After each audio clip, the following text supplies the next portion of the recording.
The first one is the standard mode, which means when the user they didn't have any mistake when they are moving, so it hurts like this.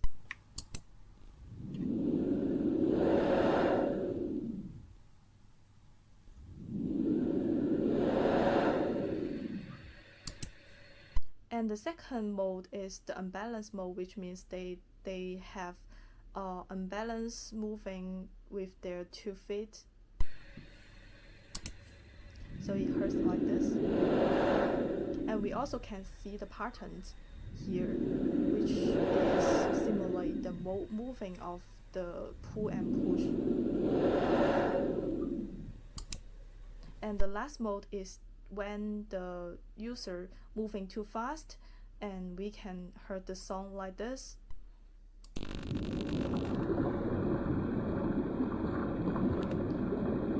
We still can hear some slight wind sound in this mode, but mostly the sound consists of the water sounds.